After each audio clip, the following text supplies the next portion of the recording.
হরে কৃষ্ণ হরে কৃষ্ণ। নমস্কার বন্ধুরা, আপনাদেরকে স্বাগত আমার এই চ্যানেল সিম্পলি সঞ্চিতায়। যারা আমার চ্যানেলে নতুন বন্ধু, সেসব বন্ধুদের উদ্দেশ্যে বলছি, যদি আপনাদের আমার এই চ্যানেলটি ভালো লেগে থাকে তো প্লিজ লাইক, শেয়ার, সাবস্ক্রাইব করার রিকোয়েস্ট রইল। ভগবান শ্রীকৃষ্ণের আশীর্বাদ কে না পেতে চান? আমরা সবাই চাই। বন্ধুরা, সামনেই হোলি বা দোলযাত্রা বা দোল উৎসব। এই দোল পূর্ণিমায় জপ করুন বা পাঠ করুন ভগবান শ্রীকৃষ্ণের এই মন্ত্র। অবশ্যই এই শক্তিশালী মন্ত্রটি জপ করলে ভগবানের আশীর্বাদ পাওয়া যাবেই যাবে। এটা আমি না, শাস্ত্রে বলছে। ভগবান শ্রীকৃষ্ণের প্রতিটি রূপই অনন্য। গীতায় প্রদত্ত ভগবানের জ্ঞান আজও মানব জাতির কাছে অর্থপূর্ণ। শ্রীকৃষ্ণকে ভগবান বিষ্ণুর অষ্টম অবতার বলা হয়, যিনি পৃথিবীতে মানুষের দুঃখ কষ্ট ঘোচাতে নিজে এসেছিলেন। ভগবান স্বয়ং কংসকে ধ্বংস করে মানব জাতিকে তার অত্যাচার থেকে রক্ষা করেছিলেন। ভগবান শিশু রূপ থেকে তরুণ বয়স পর্যন্ত তার প্রতিটি রূপই মনোমুগ্ধকর। আমাদের মনের বাসনা ভগবানের চরণে নিবেদন করার একমাত্র মাধ্যম হল মন্ত্র, এবং ঈশ্বর সাধনার প্রধান মাধ্যমই হল মন্ত্র।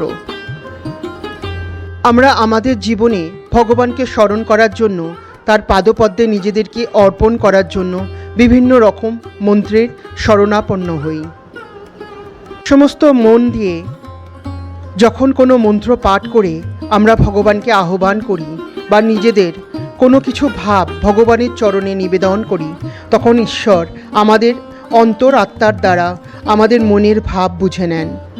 শুধু মন্ত্রপাঠ করলেই ভগবানের সামনে হয় না। যেই মন্ত্রটি আপনি ভগবানের সামনে পাঠ করছেন তার অর্থ জানাটা খুবই জরুরি, তবেই সেই মন্ত্রের সঠিক কৃপা পাওয়া যায়।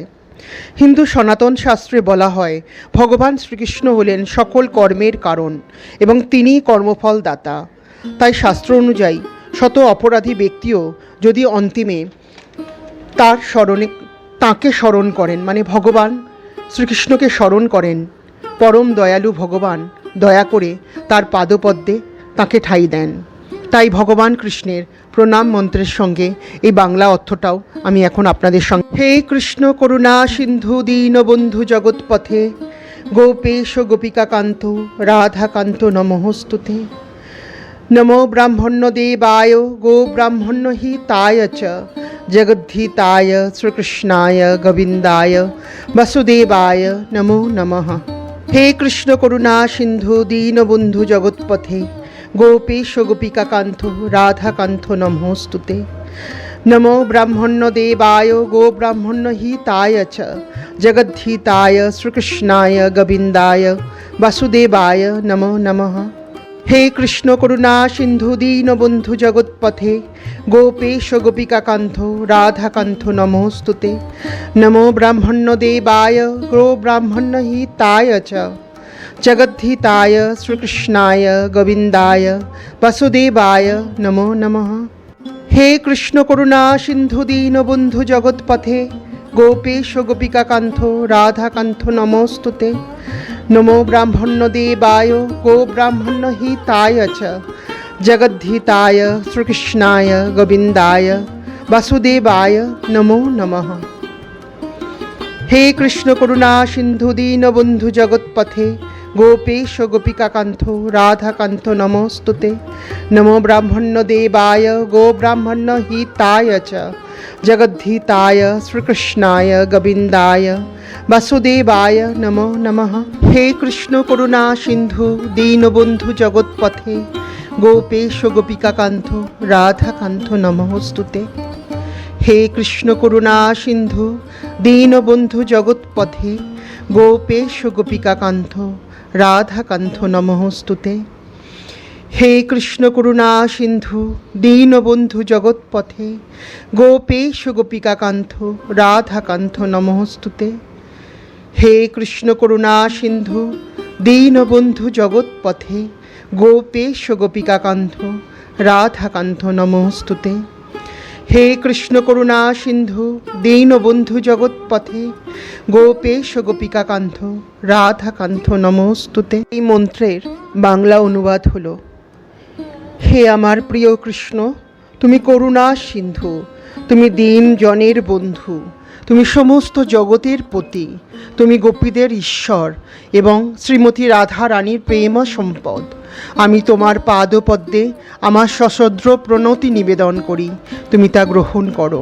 এরপর বলা হয়েছে কৃষ্ণ মহামন্ত্র, হরে কৃষ্ণ কৃষ্ণ কৃষ্ণ হরে হরে, হরে রাম রাম রাম হরে হরে, হরে কৃষ্ণ কৃষ্ণ কৃষ্ণ হরে হরে, হরে রাম রাম রাম হরে হরে, হরে কৃষ্ণ কৃষ্ণ কৃষ্ণ হরে হরে, হরে রাম রাম রাম হরে হরে। হরিভক্তিবিলাসে বলা হয়েছে যখনই কোনো মন্ত্র পাঠ করবেন তার জন্য কিছু নিয়ম বলা হয়েছে।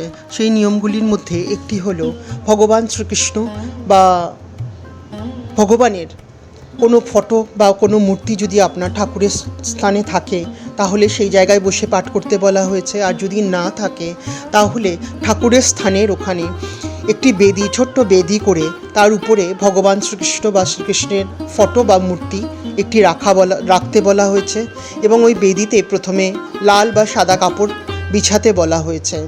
তারপর ভগবানকে সেখানে বসিয়ে অল্প কিছু সাদা ফুল দিতে বলা হয়েছে এবং তুলসী পাতা দিতে বলা হয়েছে এবং তুলসী মঞ্জুরি হলে আরও ভালো হয়। তুলসী পাতা এবং তুলসী মঞ্জুরি দুটোই ভগবানের খুব প্রিয়। এরপর সামান্য কিছু নৈবেদ্য দেওয়ার কথা বলা হয়েছে, খুবই সামান্য, যার যেরকম সাধ্য সেরকম দিয়ে ভগবানের পুজো করতে বলা হয়েছে। এরপর এই মন্ত্রপাঠের পরে ভগবানের আরতি করে সেই প্রসাদ সবার মধ্যে, বাড়ির পরিবারের সবার মধ্যে বিলিয়ে দিতে বলা হয়েছে। ভগবান শ্রীকৃষ্ণের এই মন্ত্রটি অসাধারণ অলৌকিক মন্ত্র। বলা হয়েছে ভগবান শ্রীকৃষ্ণ হলেন সকল কর্মের কারণ এবং তিনিই কর্মফল দাতা। তাই শাস্ত্র অনুযায়ী শত অপরাধী ব্যক্তিও যদি অন্তিমে তার চরণে ঠাঁই নেন তাহলে ভগবান তাকে ক্ষমা করে তার চরণে ঠাঁই দেন। সেই জন্য এই মন্ত্রের অলৌকিক ক্ষমতার কথা শাস্ত্রে বারবার বলা হয়েছে। শাস্ত্রে যে কোনো মন্ত্র পাঠ বা জপের কথায় বলা হয়েছে, যে কোনো মন্ত্র বা যে কোনো কিছু আপনি জপ করতে বসলেন বা পাঠ করতে বসলেন তার জন্য একটি সংকল্প নেওয়া ভগবানের সামনে খুবই জরুরি। সেই সংকল্পের জন্য হাতে একটু গঙ্গাজল নিয়ে ভগবানের কাছে সামনে আপনি নিবেদন করলেন যে আমি এটা 11 দিন ধরে বা 21 দিন ধরে আপনি সেই মন্ত্রটি ভগবানের সামনে পাঠ করবেন বা জপ করবেন। এটি মন্ত্রপাঠের এবং জপের নিয়ম। তো বন্ধুরা, আজকে এই পর্যন্তই। ভগবান শ্রীকৃষ্ণ সবার মঙ্গল করুন, সবাইকে ভালো রাখুন। আপনাদের যদি আমার এই চ্যানেলটি ভালো লেগে থাকে তো প্লিজ লাইক, শেয়ার, সাবস্ক্রাইব করার রিকোয়েস্ট রইল। আর কমেন্ট বক্সে অবশ্যই জয় শ্রীকৃষ্ণ লিখতে ভুলবেন না। নমস্কার।